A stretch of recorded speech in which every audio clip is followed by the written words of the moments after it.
नमस्कार मित्रांनो, आमचे एक मित्र आहे टेमा गावातले, तहसील हिंगणघाट, जिल्हा वर्धा. यांची परिस्थिती गंभीर होती, दवाखाने खूप केले त्या लोकांनी, पण यांना कोणत्याही प्रकारचा फायदा झाला नाही. जनकोळ आमचे मित्र आहे, माझी सरपंच यांची आई टेमा गावातूनच प्रॉपर राहणार आहे. त्यांनी माझ्यापर्यंत आणलं का गुरुभाऊ तुम्ही यांची प्रकृती बघा, यांना चालणं येत नव्हतं, बसणं होत नव्हतं, खूप गंभीर पद्धतीनं त्यांची जखम मतलब असं वाटत होतं की बसणार नाही.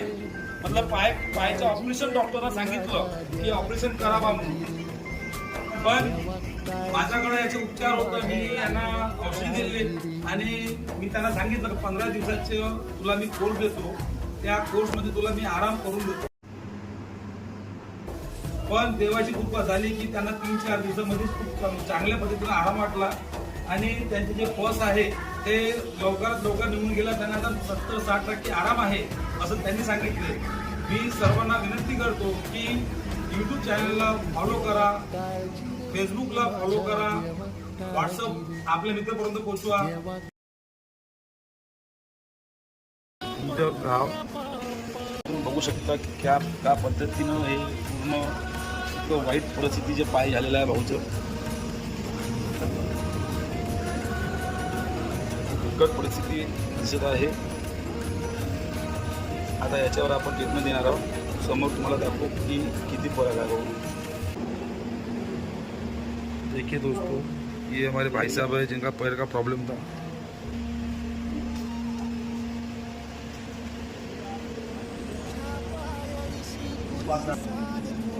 पूरा पैर खराब था, लेकिन आज उनको कसं वाटत भाऊ? आराम पडला. हा, आराम पडला. 100% आराम पडला ना? बिलकुल काही भ्याची गरज नाही ना? कुठं पडलं? धाब्यावर ना? बिहापूर पिपरी पाशी. किती दिवस झाले? तरी 16-17 तारखेला. हा, 12-13 मग त्या जखमले दवाखान्यात गेलो पण आराम नाही पडला. हा, हे थोडीशी काहीतरी फुलकी टाईप होतं लहानचं, त्यापासून आता बहुत मोठं झालं. किती दिवस झाले भाऊ? तरी 12-13 दिवस. हो ना, दवाखाना केला भाऊ साहेब? दवाखाना केले 2 दवाखाने. कोणतं? 2 दिवसांनी पुन्हा बँडेज पट्टी करायला गेलं तर मग जास्त झालं. तर मग त्यांनी सांगितलं का मग इथं आराम पडणार नाही तुम्हाला, तुम्ही हिंगणघाटला जा म्हणे आणि ऑपरेशन टाईप म्हणजे जेथं होते त्या ठिकाणी तुम्ही करून बघा. ऑपरेशन केलं. तुम्ही आणखी कुठं गेले होते? मग त्यानंतर गावामध्ये गेलो आणि ते गावामध्ये मग ते एक माणूस राहते त्यांनी करून दिलं. काय दिलं? त्यांनी निंबू धागा वगैरे दिला आणि राख दिली. हा, तर त्याने जास्त झालं कमी झालं? त्यांनी पुन्हा जास्त झालं. त्याने जास्त. सूरज भाऊन सांगितलं की गुरद्याल भाऊ आहे बा त्यांच्याकडं ये तू, काय आहे तर मग आपण बघू. मग आता तुमच्याकडे तो निघाला का काकापूरच्या समोर पिपरीजवळ धाबा. बिहापूर धाबा? हा, बिहापूर धाबा आहे ना. तर तुम्ही इथं आज आले? आज 28 तारीख आहे. 28/8/2024. दाखवा तुमचं गाव. मित्रांनो, तुम्ही बघू शकता की त्या पद्धतीनं हे पूर्ण इतकं वाईट परिस्थितीचे पाय झालेलं आहे भाऊचं. बिकट परिस्थिती दिसत आहे. आता याच्यावर आपण ट्रीटमेंट देणार आहोत. समोर तुम्हाला दाखवू की किती फरक आहे भाऊ. देखिए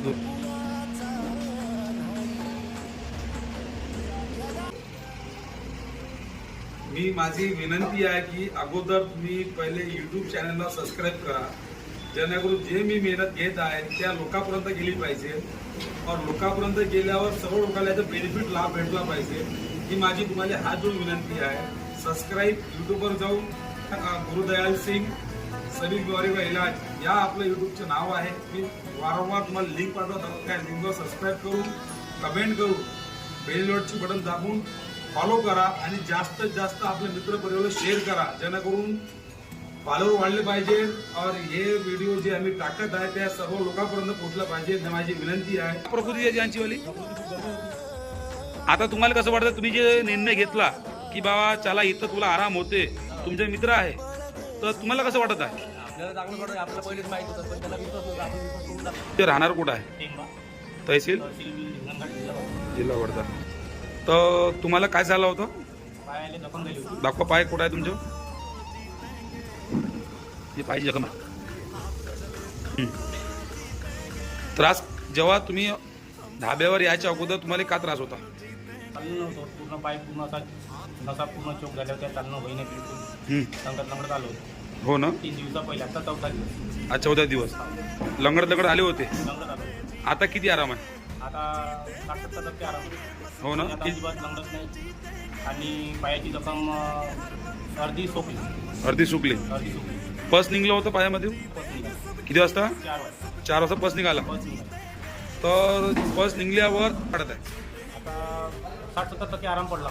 तेवढा त्रास कमी झाला. त्यांनी सांगितलं होतं 15 दिवस आराम लागन म्हणे. हां. पण 15 दिवस नाही लागले. 4 दिवसामध्ये आराम पडला. हो ना. तर तुमचं काय म्हणणं आहे लोकांना. आमचं हेच म्हणणं आहे की इथं या, आराम मिळते तुम्हाला. धाब्यावर या, आराम मिळते तुम्हाला. लोकांना आराम पडेल का आपल्याकडं. 100% आराम. तुम्हाला विश्वास झाला का. झाला ना. जे त्रास अगोदर होता ते त्रास आता राहिला नाही. आता तो त्रास राहिला नाही. कोणती पण बिमारी राहो आराम पडते. हो ना.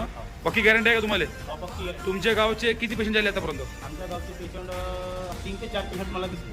तुम्हाला दिसले. आराम पडला. 100% आराम आहे त्या लोकांना. तुमच्या गावात लोकांना पडलं ना. तुम्हाला पण पडला. मला पण पडला. तुम्ही याच्या अगोदर धाब्यावर याच्या अगोदर कुठं गेले होते. मी गावामध्ये एका जणाकडे गेलो होतो. त्यानं कुप्पा करून दिला. राखवाक दिली त्यानं भरती. त्याने जमलं होतं काही. त्यानं आराम नव्हता पडला. डॉक्टरकडं डॉक्टरकडे गेलो तर डॉक्टरनं ऑपरेशन सांगितलं होतं. मी पायाच्या ऑपरेशनसाठी जा म्हणे. ते तर साफ करून या म्हणे. 1 महिना लागला तर 2 महिने लागत म्हणे. असं म्हटलं. काही गॅरंटी नाही मी सांगू शकत नाही. असं म्हणे.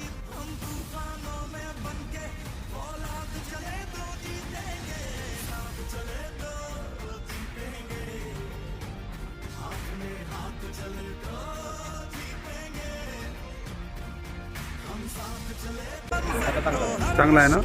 आता जे तुम्ही निर्णय घेतला ते तुम्हाला योग्य वाटत आहे का. चांगला कुछ दिन तक अभी वो सीधा चल रहा है और डॉक्टर भी इलाज किया इन्होंने लेकिन कोई आराम नहीं था. ऐसी कंडीशन थी इनकी क्या पैर काटना पड़ता था इनका. इतना बेकार. बरोबर आहे का चुकलं. बरोबर. हां. जे परिस्थिती खराब होती तुमची वाली असं वाटत होतं का पाय कापते बा डॉक्टर. पाय कापण्यावर आला होता. बरोबर आहे का नाही. आता कसं आहे. आता चांगलं आहे ना. डॉक्टरकडे गेले तर तुम्हाला काय झालं असतं. डॉक्टरकडे गेलं तर त्याने ऑपरेशन केलं तर पाय तोडला असतं किंवा काही ना काहीतरी ऑपरेशन झालं असतं. व्हिडिओ पॅलेसला सबस्क्राईब करा आणि बेल आयकॉनवर क्लिक करायला विसरू नका.